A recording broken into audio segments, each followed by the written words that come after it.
Warning, this content may be upsetting or disturbing to some audiences. I had an affair with my father and it ruined my life. Attempted murder at 13 and the guilt is preventing me from being a person. To preface, I am doing much better mentally, but as you may or may not imagine, something like this doesn't exactly just leave your conscience too easily. With that said, this is my confession. The title really says it all, but this body is where the details are. I was a disturbed child, to say the least. I was born from the union of a woman selling her body for crack and a man accepting her offer, so not the best start. By the time I was 2 years old, I had a scar on my forehead from a terrazzo windowsill and a fractured skull from being dropped, from which I still have a large batch of colorless hair. I say this because I hope what I am is simply a result of bad genes and early head trauma, but I know I am probably wrong. I was raised from 2 to 13 by my father's parents, two upper-middle-class 50-somethings in a pretty well-off neighborhood. I was a good kid, save for the occasional random act of violence. Fast forward to 11 years old, I was already severely depressed, self-harming insincerity, being drunkenly screamed at 3 a.m., the works. By 12 I was starting to become psychotic, intensely paranoid, and about as emotionally dead and distant from others as possible. I was beginning to slash myself with 100+ smaller gashes at a time just to feel something and watch myself leak. When I was 13, I got kicked out of middle school for slashing my mouth open in a smile and painting the bathroom walls with myself. 2 to 3 weeks later, Friday, January 9, 2015, the last piece of myself fell into the void of the madness. I destroyed my home the best of 5'0" 13-year-old could, tore myself the hell up, decapitated my cat, and stabbed my grandmother in the abdomen, right over her liver. She lived, but I was told that if the knife had gone even 1/4 inch deeper she would have reflexively doubled over, and given my state it would have been a much more gruesome scene than it already was. A SWAT team came and subdued me, took me to a facility to stabilize for 3 days, and carted me off to juvenile detention. I was acquitted of attempted murder, but charged pretty heavily regardless and have only gotten off probation about 2 years ago, or 3 years post-incident. I spent those 3 years in high-security juvenile asylums for lack of a better term, because there was no real treatment or answers for what my problem was. I'm undeniably way healthier and more in control of myself now, but I still experience a lot of really heavy depersonalization and near-total emotional repression. Personally, I think it's from guilt, so here I am. Feel free to voice your opinion of me below. I doubt anyone even on here can say something about me that I haven't heard already. I wish my sister would just overdose or get killed and be done with it. My sister is 31, I'm 36 and male. I really do hope she does. She is the most white trash person you could ever imagine. She has 3 kids by 3 different piece of crap guys. She's always has to be in a relationship at all times. They're in love after 2 weeks. She never wanted kids but she couldn't keep her legs closed. Her last baby daddy got arrested for grand theft. Cops came in to arrest him, said you were peeing in a cup to keep the kids. She refused and refused to get help.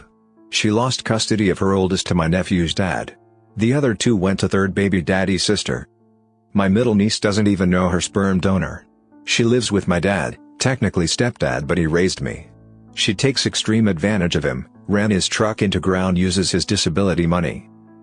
Leaves every weekend to meet up with whatever guy and then shows up Monday back at dad's place. He won't kick her out because he loves her even though she's killing him with stress. He's had 5 heart attacks and open heart surgery before. My mom now has custody of my middle niece. All my niece and nephews have severe behavior health issues and learning disabilities because she refused to be a responsible parent for them. I've stated before and I'll say it again, those kids and my dad will be 1,000,000% better if she just died already. I don't care how, but it's coming soon from either drugs she takes, or meeting up with some psycho who kills her. I'm just waiting for it. I won't feel bad that day at all. My brother and I practiced on each other. Throwaway for obvious reasons. My brother and I are under 1 year apart in age. When we were in our early teens we went through puberty at the same time. I think our hormones led us to some weird places. It didn't go far, but there were multiple occasions of him fondling my breasts, grinding/dry humping me, touching me and myself touching him. We were never fully naked, but sometimes I did have my shirt and bra up. No intercourse. I don't remember how this happened because it just kind of did. We were both single and had never been with another person. Kind of not the cool kids in our social groups. It ended after a short time and I started dating my first boyfriend. I think we definitely suffered from lack of education about how to properly handle our hormones and urges. If I had been taught about masturbation in a healthy manner, or at all, I would have had an outlet for my budding sexual needs. There wasn't physical attraction for me at any point, it was just about the sensation and tabooness of it, I believe. We have never and probably will never speak of this. I have told not one single person. Ever. I do not plan on it. We have a close, normal, sibling relationship now. No weirdness. Also, we do not live in Alabama. I fear I am a monster. I find myself at times thinking of how attractive people would look with their organs laid out on display. I sometimes fantasize about my crush being killed in some horrendous manner. What she'd look like with the blood drained from her. I would never act on these thoughts and I am looking at getting help. But I can't help to think of how even my closest friends would look if they had been butchered.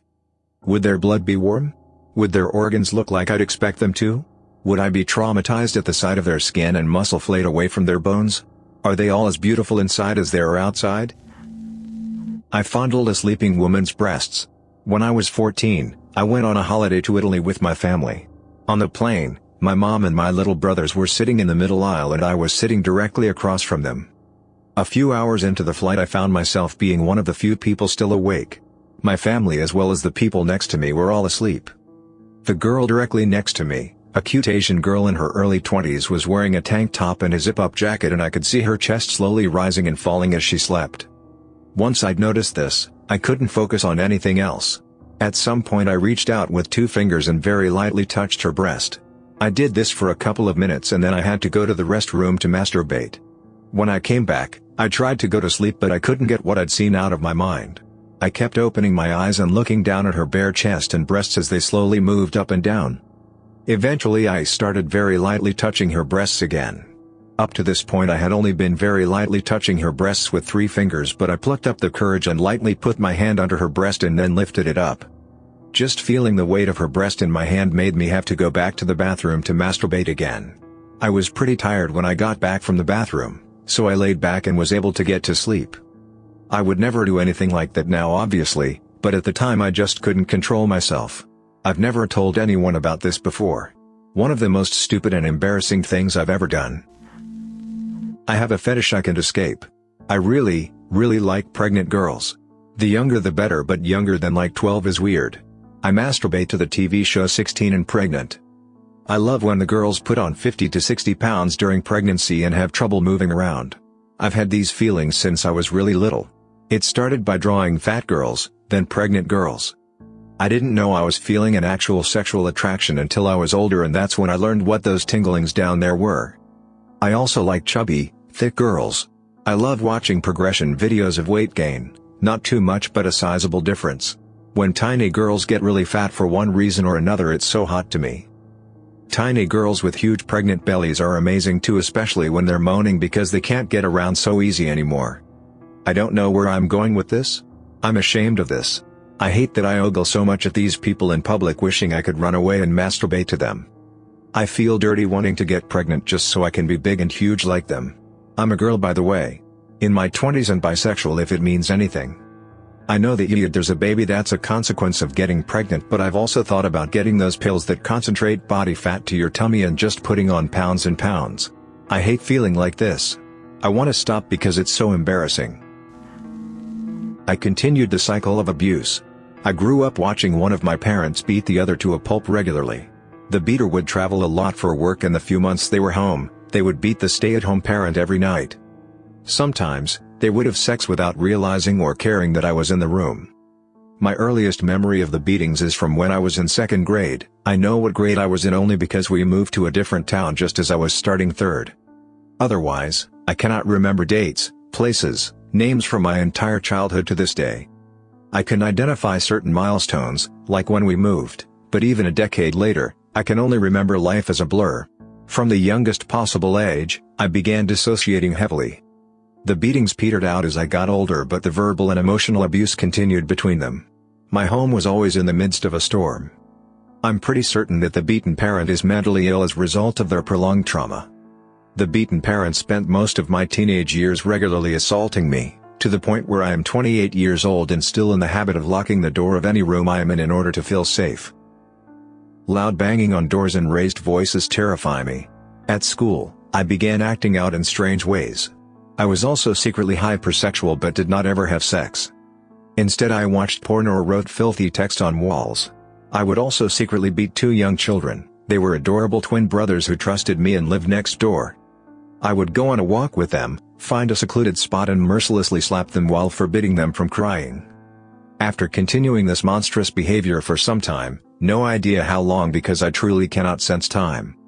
It was possibly before high school because we'd moved again when I was in high school. Their mother showed up at my house and said that the twins were at home with a high fever refusing to leave the house because of me. I denied having anything to do with their issues. The guilt drove me insane for years and years. I tried contacting them to apologize but I couldn't find them online anywhere. I am now diagnosed with a severe mental disorder and can barely complete daily tasks like shower, clean the house or earn a living. I accept money from the beater parent to get by when I can't afford rent. The beater parent is rich. My parents, inexplicably, have strong relationship now. Somehow, with my noticing, everyone at home mellowed down and figured everything out. No one talks about any of it, and no one cares what their twisted relationship has done to my brain. My older sibling somehow got away from it all, having left home right after high school, and has become a very successful, well-adjusted, balanced and stunningly brilliant doctor.